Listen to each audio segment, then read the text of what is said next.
Your News 5 forecast first from the First Alert Storm Team. Sponsored by Hyundai.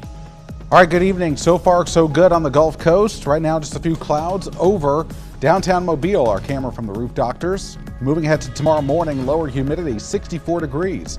Over to Daphne Infirmary East, a live look in from our BLP Mobile paint camera tonight. We'll see a temperature of 67 tomorrow morning. And clear skies expected to kick off your day tomorrow morning in Pensacola. There's a live view from the Unity Fiber camera, 69 degrees. The landfall of Hurricane Helene is imminent. We'll give you the latest from the hurricane hunters and tell you where that eye wall is lashing parts of the central Florida panhandle. News 5 at 10 starts right now. Local coverage you can count on. You're watching WKRG News 5 at 10. Good evening, I'm Roseanne Haven. And I'm Peter Albrecht. The Big Bend area of Florida is getting hammered right now by Hurricane Helene, about to make landfall as a Category 4 storm. This is a huge storm that's created flooding up and down the Florida coast. Wind-driven water is flooding neighborhoods in Sunset Beach in Pinellas County. And farther south in Lee County, emergency crews are slowly driving through floodwaters on their way to emergency calls. Lee County Sheriff's Office has rescue boats on standby. These videos were posted to Facebook over the last couple of hours. Officials say at least one couple has been rescued from high floodwaters on Fort Myers Beach as the storm surge has forced beach residents out of their homes. Right now, Tallahassee is feeling the effects of Helene. We're going to go ahead and check in now with Kristen Curry, who's been covering the hurricane from Florida's state capital for us most of the day. And you join us now, and I see conditions are deteriorating behind you. Yeah, things have really taken a turn for the worse, y'all, but I'm here with what is probably a very familiar face to you guys in Mobile. Asher, you've been here since 4 a.m. watching these conditions. Talk to everybody at home, friends and family who are watching you. What is it like watching this Category 4 hurricane come on shore? Now we're really in the thick of it. Yeah, well, it's kind of interesting to see everything unfolding. Earlier today, I was saying that this was more of the calm before the storm, and now the storm's gotten here, which is kind of just, we have to ride it out, see where it is. It's important to know, though, that we have seen on our way from Mobile to where we are now in Tallahassee, if you take I-10 and you head straight east to where we are, it was miles of power crews who were just working to get to the area, as well as first responders who are working here, as well as if you're traveling west, all you'll see is people who are getting out of Dodge. It was bumper to bumper. Now, of course, it may be a little too late for that now. Absolutely. We really hope that everybody heeded those warnings. And, you know, we do anticipate things to get worse through the night, the hurricane force winds in addition to the flooding. You're going to be out here reporting tomorrow morning, and we're a little anxious to see what kind of damage this storm could leave behind. Yeah, so first thing in the morning, we're going to try to find some sort of storm damage. I know you had said earlier that there were 50% of the roads here in Tallahassee are covered by trees. So that's one of the things that we have to look out for here. And that's 70 miles of road that we're talking about. So that's something that we're looking at for damage-wise. Again, right in the morning, and then we are hunkered down and we're staying in one location and bringing in the most recent updates as they come in. Absolutely. Well, you know, you guys got one of your own out here giving you those updates. Important work. Nice job, Asher. We'll send things back to y'all in studio. Okay, thank you, Kristen and Asher. Now let's go ahead and turn things over to our chief meteorologist, Ed Bloodsworth. Yeah, guys, right now they are actually on the western eye wall of this Category 4 storm. Officially, it has not made landfall yet. That should happen here in the next 15 to 20 minutes. Right now, an extreme wind warning has been placed for the Central Florida Panhandle. This is one of the most dire warnings that a National Weather Service office will issue. This is for eye wall tropical cyclone winds, where the winds will be sustained for at least 115 miles per hour for at least a period of time there, and that's going to continue here for quite some time. So there's a look at that eye wall there, the northern eye wall, which is rolling through Perry right up US 19, and this is starting to creep towards Monticello. And again, it's the western side of that eye wall that's now hitting Tallahassee very, very hard.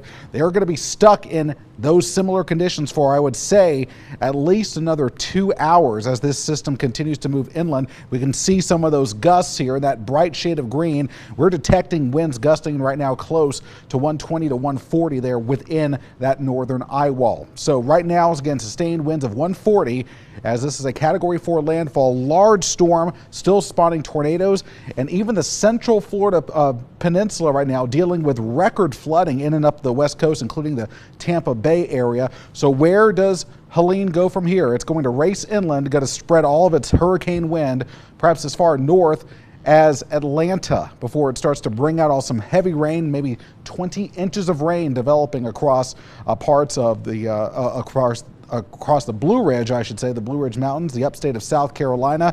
And so again, a lot of areas still going to be impacted by this system as it continues to move north. Now for us, drier areas beginning to work in. We're going to talk a little bit more about the impacts that we are seeing locally. This is what's coming up right now. And that's where we find Grant Skinner. He has been out in Walton County, Florida all day, keeping an eye on what's been going on out there. So Grant, winds I know have been an issue and the waves have been ferocious. Yeah, the waves have been quite astounding to see. I mean, huge waves off the shoreline. It's really hard to see the coast now, so we've moved into an inland spot so you can see some of the breezy conditions. Luckily, they've kind of calmed down over the past 5 to 10 minutes. Occasionally, we'll have breezes get up to 30 to 40 miles per hour with those gusts at times, but things are quieter now and will continue to quiet throughout this evening because the majority of this storm is off to our east. This is a sprawling system. We're still getting these smaller bands about 150 miles west of the center of Helene, but it's a lot tamer here. The surf is very rough. You'll want to stay out of the waters all the way through the day tomorrow. You can enjoy the beach. I know we'll have some drier air that'll move in into tomorrow, so you can enjoy that if you're in parts of Walton, Bay County, and of course the entire News 5 viewing area as well. But the shoreline, again, the coastal waters are just very rough right now thanks to all that churning up that this system did in the Gulf of Mexico. And but thankfully we'll have things kind of calm down in the coming days.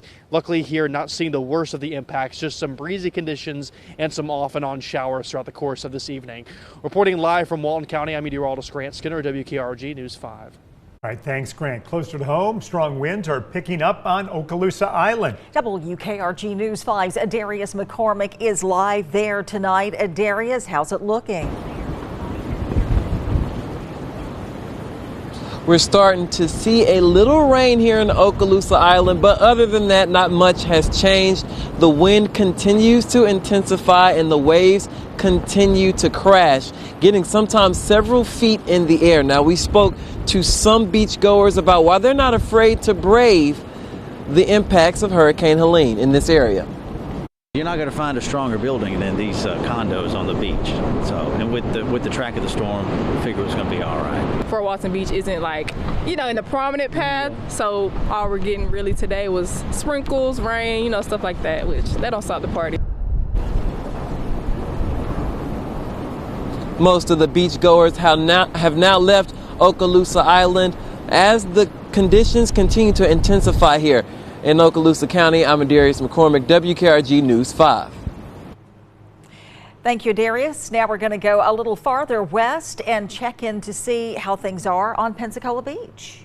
All right, News 5's Hannah O'Gara joins us live to show us how things are looking there right now. Peter, Roseanne, right now on Pensacola Beach, we are feeling some strong winds as high surf has kicked up into that Gulf. But luckily, that's about all we're seeing. Many people have evacuated to Pensacola to stay clear of Helene's path.